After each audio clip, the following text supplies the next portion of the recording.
Please subscribe and share for more story. The rain in Seattle never washed grief away. It only made everything slicker, heavier, harder to stand beneath.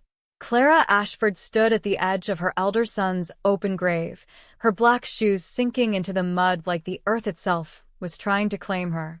The mahogany casket descended slowly, ropes groaning as if protesting the act. They always said burying a child disrupted nature's order, but Clara felt something deeper, a cosmic dislocation that settled into her ribs and refused to move. Lucas had been only 42, a brilliant forensic accountant with a mind sharper than glass. "My boy," she whispered, gripping a useless umbrella as cold rain soaked her sleeves. She didn't know the body inside the casket wasn't Lucas. She didn't know the real danger wasn't the grief stabbing her chest. Instead, it stood beside her, the warm, steady hand of her younger son, Darren, guiding her away like a dutiful caretaker. "Mom, let's get you home," he murmured, voice soft and soothing. Clara leaned on him, unaware of the lies resting against his tongue. Serena, Darren's polished and elegant wife, dabbed at her dry eyes with a lace handkerchief, a performance more choreographed than heartfelt. Clara had no idea the storm wasn't in the sky, it was in her home. Clara Ashford was 68, a retired architect who once designed buildings meant to withstand quakes and hurricanes. Yet she couldn't recognize the cracks forming in her own life. After the funeral, Darren and Serena insisted on staying with her, saying she shouldn't be alone. Clara believed them. She felt hollowed out, drifting through her Victorian home in Queen and the very house she and her late husband restored with their own hands. One morning, while she sat in the sunlit solarium staring blankly at the garden, Darren approached with a worried expression. "Mom," he said gently, "you left the stove on again." She blinked, confused. "I haven't cooked since breakfast," she said quietly. "I was here the whole time." Darren knelt beside her, placing a tender hand on her arm. "It's okay. You probably forgot." The pot was boiling dry. She stared at her cold cup of tea. Had she forgotten? Grief fogged everything. Then Serena entered, graceful as a shadow. "Clara, sweetheart, trauma affects memory. Here, take your supplements." Serena handed her 2 blue pills and a glass of water. Clara didn't question them. They were family, the last family she thought she had left. The decline felt like a slow slide into darkness, a subtle erosion of the fortress that had once been her mind. Each day, Clara woke with her limbs heavy, her thoughts muddled. Odd things happened. She found her house keys in the refrigerator, her checkbook inside a bathroom drawer, a framed photo of Lucas face down in the trash. Each time, Serena or Darren discovered the misplaced items and exchanged glances thick with silent concern. "Mom," Darren whispered one afternoon, "we're worried. You're getting confused." Clara's heart stuttered. "I'm just grieving," she protested, but even her own voice sounded unconvincing. That evening at dinner, food now tasted like chalk from the pills. Darren cleared his throat. "We need to talk about the estate," he began. "This house is too big. The stairs are unsafe. Serena, and I think it's best for you to move into assisted living." Clara slammed her palm lightly against the table. "I'm not an invalid, Darren. I'm fine." Serena leaned forward, voice soft and cutting. "Clara, we're only trying to protect you. What if you hurt yourself? What if you forget the stove again?" Clara's breath caught. Forgetting yourself was worse than dying. 2 days later, while Darren and Serena were supposedly meeting a specialist about her condition, a meeting she wasn't invited to, the landline rang. Clara almost ignored it, her head pounding from the pills she took that morning. When she finally answered, a tense voice greeted her. "Mrs. Ashford, this is Victor Hale. I worked with Lucas." Clara straightened slowly. "Mr. Hale, yes. Thank you for attending the funeral." "Listen carefully," Victor said sharply. "You need to come to my office downtown. Immediately." Clara frowned. "Why?" "What is this about?" "Your safety," Victor replied. "And the truth about Lucas's death. Do not tell Darren. Do not tell Serena. Take a taxi and come now." The line clicked dead. Clara stood in the silence of her study, the fog clouding her mind, lifting just enough to allow one thought to pierce through. This is wrong. Something is wrong. She grabbed her coat and left the house without a word, leaving the untouched blue pills on her nightstand like abandoned poison. Victor met her in the lobby of a towering glass building, his normally calm features lined with exhaustion. He ushered her into a private elevator. "Mr. Hale, you're frightening me," Clara whispered. "Good. You need to be alert," he answered bluntly as they stepped into his dimly lit office. He locked the door and flicked on a soundproofing switch. Clara's pulse quickened. "Was Lucas murdered?" she asked, voice trembling. "In a way," Victor said, moving toward a side door. "But not how you think." The door opened. A man stepped out, thinner, bearded, wearing plain clothes, but his sharp gray eyes were unmistakable. Clara's breath vanished. "Hello, Mom," he whispered. "Lucas." Alive. He caught her as her knees buckled. "I'm so sorry," he murmured into her hair. Clara held him, unable to speak, unable to breathe, unable to understand how the son she buried was standing in front of her. "I never wanted to hurt you," Lucas said, tears streaking his face. "But I had no choice." It took nearly an hour before Clara could steady her breathing enough to listen. She sat beside Lucas on a leather sofa, refusing to let go of his hand. Victor placed a thick file folder on the coffee table. Lucas began, "Mom, you know I investigate financial crimes. 3 months ago, I found something, money moving through shell companies. I thought it was routine laundering." He opened the file, revealing statements, emails, surveillance photos. But the trail led somewhere I never expected. Clara leaned closer. "Where?" Lucas pointed to a page. "Here." "These accounts belong to Darren." Clara blinked, stunned. "Darren?" "No," he said his startup was thriving. Lucas's jaw tightened. "The startup is fake. He's been running an illegal online gambling ring and laundering money for a cartel in Vancouver. And he skimmed money off the top." Victor added quietly, "He owes them $4 million. Clara covered her mouth. Lucas continued, voice shaking with anger. "They threatened him and Serena. Instead of taking responsibility, they came up with a plan to liquidate your assets. But you wouldn't sell the house. You wouldn't touch Dad's trust. So they decided on something else." Clara whispered, "Me?" Lucas nodded grimly. "They planned to declare you incompetent." Victor slid a toxicology report across the table. "Those blue pills Serena gives you? Not vitamins. A mix of benzodiazepines and scopolamine. Designed to make you confused, pliable, easy to control."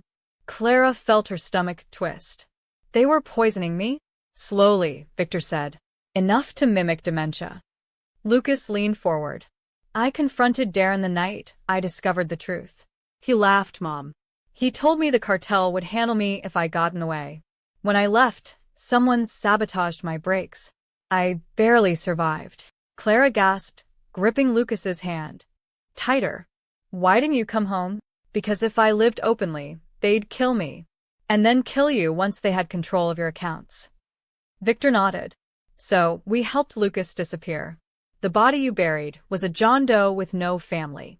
We swapped the records." Clara closed her eyes, shaking. "I mourned you," she whispered. Lucas's voice broke. "I know. It killed me to watch you suffer.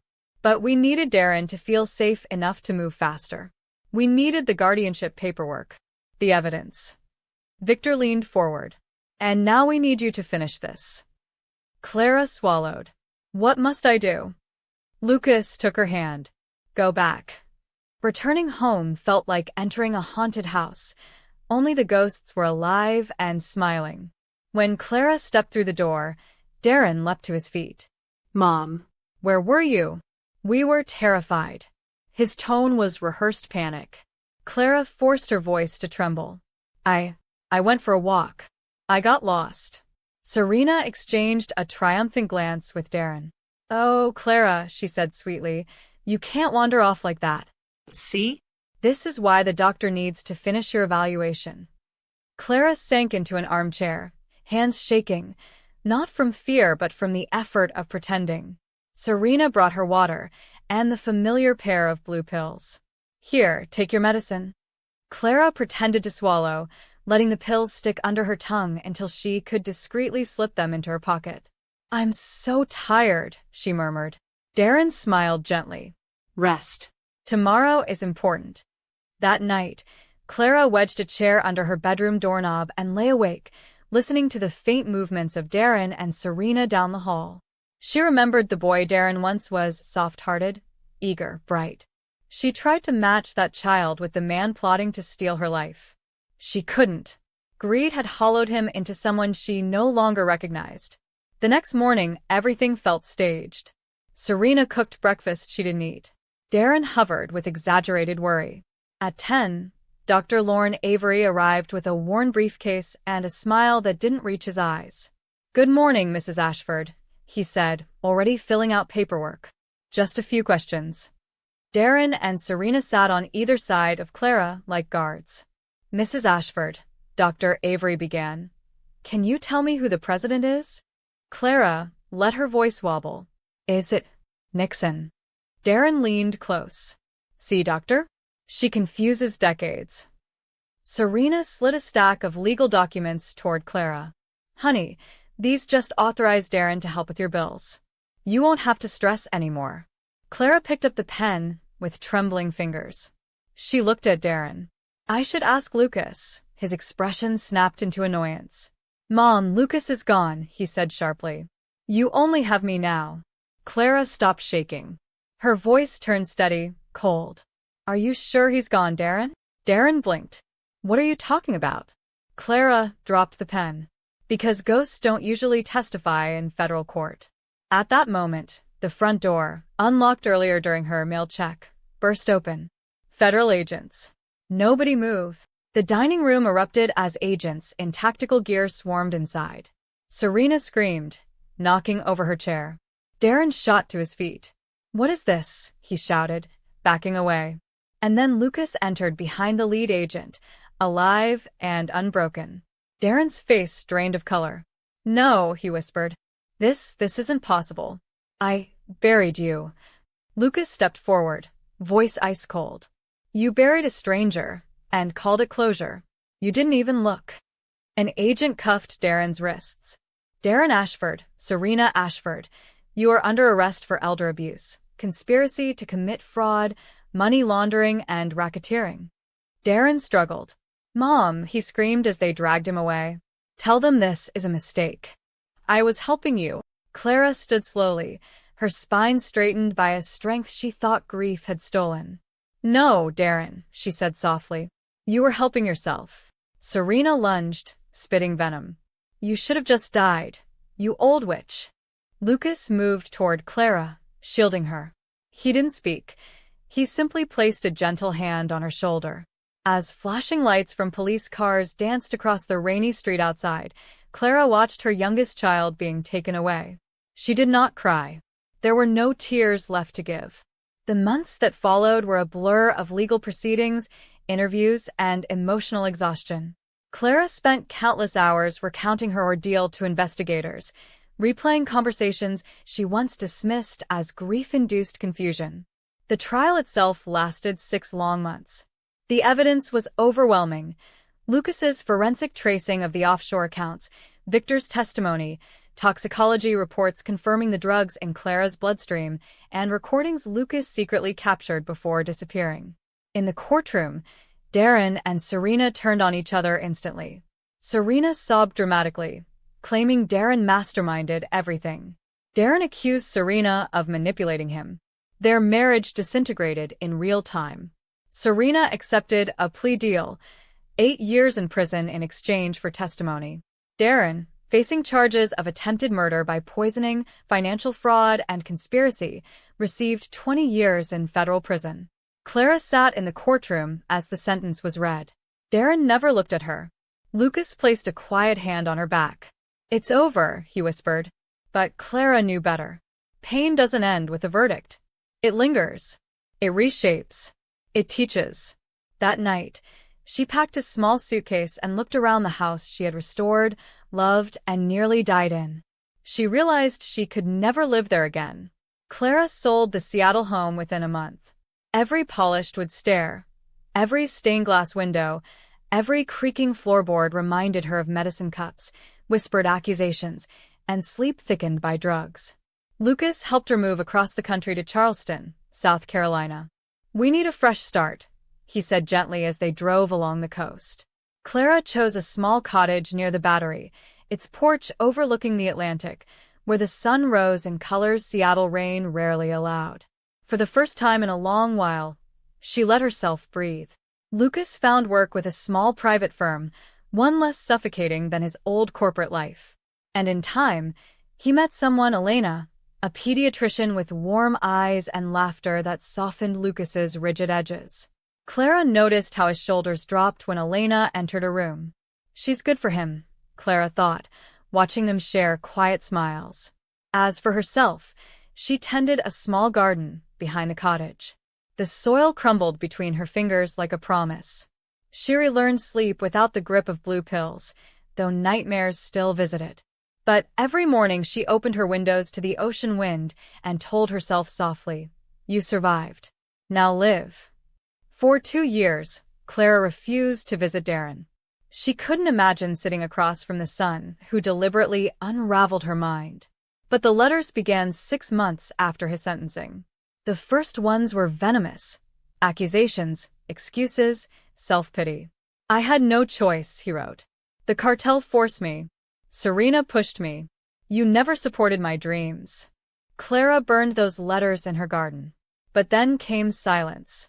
6 months of nothing. Until one day, a new envelope arrived. Inside, Darren had written only 2 sentences. "I am teaching another inmate how to read. It is the first unselfish thing I have done in my life." Clara read that letter 3 times. She didn't forgive him. Not yet, but she did not burn it. More letters followed. Slowly they changed. Darren wrote about mandatory therapy, then voluntary sessions he kept attending. He wrote about seeing his own reflection clearly for the first time, about realizing how greed carved him into a stranger. "I don't expect forgiveness," he wrote, "but I want to become someone who deserves none and tries anyway." Clara kept those letters in a drawer. Some nights, she reread them and wondered whether brokenness could be reshaped into something resembling grace. 5 years after Darren's arrest, Clara boarded a plane to upstate New York. Lucas refused to accompany her. "I love him, Mom," he said quietly, "but I can't trust him yet." Clara understood. Trust was not a switch. It was a fragile thing rebuilt grain by grain. The prison visiting room buzzed with noise, but when Darren walked in, everything inside Clara stilled. Prison had aged him. His hair thinned, his face sharpened, but his eyes, once frantic and evasive, were finally clear. He sat across from her behind the plexiglass, lifting the phone with trembling hands. "You came," he said in a hoarse voice. "I did," Clara replied evenly. "I don't deserve this," he whispered. "No," she answered. "You don't." Darren looked down. "Then why are you here?" Clara pressed a palm against the glass. "Because hate is heavy, and I'm too old to carry it forever." Darren swallowed, tears gathering. Their conversation didn't touch the past. No apologies, no excuses. Instead, they spoke about books Darren was reading, the math tutoring he started for inmates seeking their GEDs, the young man named Tyrell, who passed thanks to Darren's help. Clara listened. For the first time, she saw a spark of the boy he once was. Darren served 12 years of his 20-year sentence, released early for exemplary behavior and his role in developing the prison's education program. He didn't move to Charleston. Instead, he settled in a small Ohio town, far from old temptations and even farther from the shadows of his past. Clara learned he found work managing logistics at a modest company. He lived quietly, modestly, intentionally. And then one day, a letter arrived with unexpected news. Darren had married a woman named Sarah, a librarian who knew everything about his past and still saw potential in his future. The invitation was handwritten. "If you come, I'll be grateful. If you don't, I'll understand." Clara went. Lucas reluctantly accompanied her, standing at the back of the small chapel. When Darren spotted them, emotion flickered across his face. Shock, fear, hope. After the ceremony, he approached them slowly, as though afraid the moment would shatter. "Thank you," he murmured. Lucas extended a hand. It wasn't forgiveness, but it was a bridge. Clara kissed Darren's cheek. "She's lovely," she said.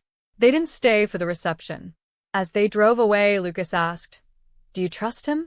Clara gazed out the window. "I trust who he is today," she said softly, "but I never forget who he was." Life in Charleston settled into a quiet rhythm for Clara. Each morning she watered the flowers behind her cottage, listening to the Atlantic breathe against the shore. She often thought about the strange shape forgiveness takes, how it's not a straight line but a spiraling path full of sharp edges and gentle turns. Darren wrote occasionally, never asking for more than she could give. Lucas visited weekly, bringing Elena, whose laughter filled the cottage with life. Clara found herself healing in unexpected ways, through small routines, through honest conversations with Lucas, through the simple act of choosing peace. Yet even peace had weighed. Some nights, when the tide was low and the wind restless, Clara felt grief rise again like a phantom. She remembered the blue pills on her tongue, the fog in her mind, the terror of not trusting her own memory. But then she remembered something else. She had survived. And not everyone does. She learned that survival wasn't just living through darkness, it was choosing to step into light again, even when shadows lingered. Clara whispered a promise to herself. "I will not be defined by what tried to break me." Lucas flourished in Charleston. His work was steady, meaningful. Elena became a constant presence in his life, and Clara watched with quiet gratitude as her son rebuilt a future nearly lost. One evening, as they shared dinner at Clara's cottage, Lucas asked, "Do you ever regret leaving Seattle?" Clara considered the question carefully. "No," she said. "Seattle was a beautiful chapter. But it ended. And staying would have meant living inside a wound." Lucas nodded. "I think about Darren sometimes," he admitted. "About what he did. About the boy he used to be." Clara placed her hand over his. "We can't stitch the past into something neat. We can only decide how we carry it." Lucas exhaled. "And how do you carry it?" "Like a stone," she replied softly. "Heavy, but not impossible." Later, after Lucas and Elena went home, Clara sat on her porch, watching lanterns glow across the harbor. She realized healing didn't erase scars. It simply made them bearable. She felt a strange sense of gratitude, not for the pain itself, but for the strength carved from it. Months later, Clara received another letter from Darren. His handwriting had steadied over the years, no longer frantic or defensive. He wrote about Sarah, how she encouraged him to volunteer at a local adult learning center, how he was mentoring students who struggled with math and reading. "I feel useful for the first time," he wrote. "Not because I'm smart, but because I've stopped trying to take shortcuts." Clara smiled as she read it, though her chest tightened with a familiar ache. That evening, she called Lucas. "He's rebuilding himself," she said quietly. Lucas was silent a moment. "I know, but I'm not ready to let him close again." Clara understood. Betrayal created fractures that didn't always mend. But she also believed in something quieter than forgiveness, acknowledgement. "You don't have to forgive him," she told Lucas. "But you don't have to hate him either." Lucas sighed. "I'll try." Clara folded the letter and placed it with the others in her drawer. She realized that family didn't always fit together neatly. Sometimes they were shards held cautiously, lovingly, without expecting them to become whole again. One warm afternoon, while planting marigolds along the fence, Clara found herself thinking about the night the agents stormed her dining room. She remembered Darren's scream, Serena's venom, the cold certainty in Lucas's voice. But she also remembered something else, her own strength rising from the fog, reclaiming her voice at the moment it mattered most. "Are you sure he's dead?" she had said, steady as stone. That moment replayed sometimes when she tended her garden. Not because of the danger, but because it was the instant she chose herself again. the instant she shattered the illusion built around her. Clara pressed her hands into the soil, warm and forgiving. The earth didn't judge the past. It simply accepted whatever was planted. She whispered into the breeze, "I'm still here." A neighbor passing by waved. Clara lifted her hand, smiling softly. She had built skyscrapers in her youth, designed foundations meant to survive storms. But the greatest structure she ever rebuilt was herself. Years flowed gently, marked by birthdays, holidays, and quiet moments that reminded Clara of life's fragile sweetness. Lucas married Elena in a small ceremony by the water. Clara cried joyful tears as Elena walked toward him, barefoot on the sand, sunlight dancing in her hair. Darren sent a handwritten letter that arrived the day of the wedding. "Tell Lucas I wish him peace. And tell you thank you for not giving up on me entirely." Clara didn't show the letter to Lucas. She knew it would complicate the day, but she tucked it safely into her drawer. When the newlyweds returned from their honeymoon, Lucas visited Clara on her porch. "Do you think people change?" he asked, leaning back in his chair. Clara gazed at the horizon. "Only if they confront the person they were," she replied. "And only if they choose to become someone better." Lucas nodded slowly. "I still can't forgive him." Clara placed her hand on his. "Forgiveness isn't required for peace," she said gently. "You're allowed to protect your heart." Lucas looked at her with quiet gratitude. Clara realized then that healing didn't have a finish line. It was simply a way of walking through the world. One autumn morning, Clara sat by her window watching golden leaves drift lazily from the trees. She found herself thinking of Darren, of the frightened boy he once was, hiding behind her legs during thunderstorms. She wondered when fear had hardened into selfishness, and when selfishness had blossomed into desperation. She wondered, too, when desperation finally dissolved into remorse. Human hearts were strange landscapes, she mused, full of tunnels, traps, and unexpected clearings. Clara opened her drawer and reread his letters, tracing the evolution of a soul trying to rebuild itself. She didn't forget the terror he caused. She didn't excuse it, but she no longer felt consumed by it. "We're all mosaics," she whispered. "Even the broken pieces can make something beautiful." The thought comforted her as she closed the drawer and returned to her tea. She no longer feared losing her mind. She had found it again, sharper, steadier, more compassionate than she ever expected.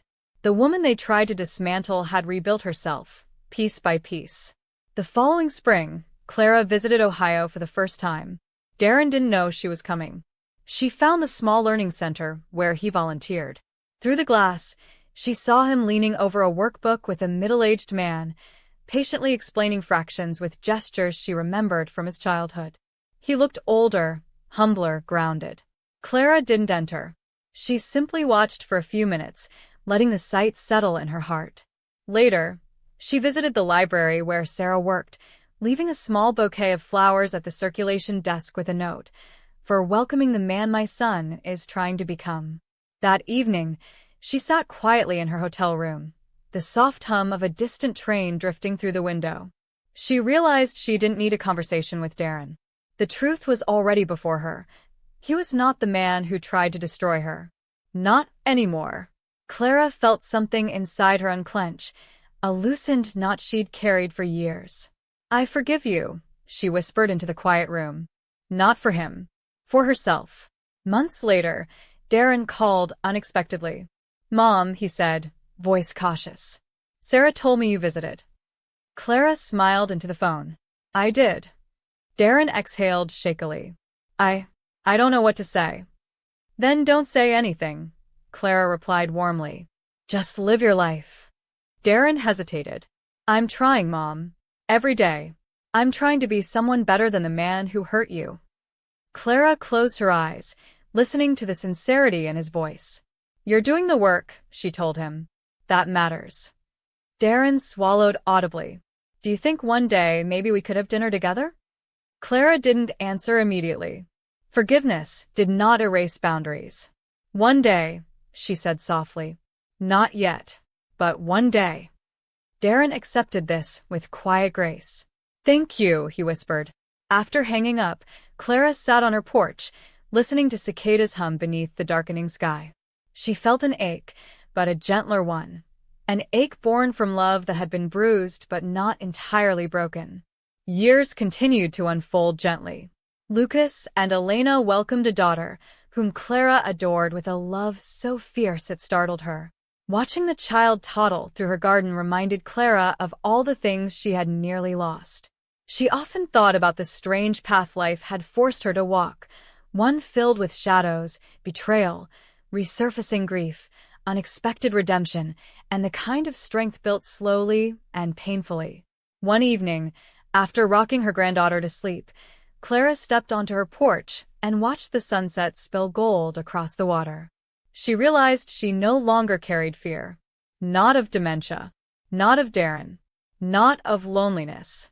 The past was a scar, yes, but it was no longer an open wound. Lucas stepped outside and handed her a cup of warm tea. "Do you think Darren will ever visit?" he asked. Clara looked at the horizon. "Maybe," she said. "But even if he doesn't, it's enough to know he's trying." Lucas nodded thoughtfully. "You're stronger than anyone I know, Mom." Clara smiled. Strength is just survival practiced over time. As Clara sat alone on her porch that night, the warm Charleston breeze brushing her cheek, she reflected on the long, jagged road that had brought her here. She had faced betrayal from the child she once cradled. She had stood in a graveyard mourning a son who wasn't dead. She had survived gaslighting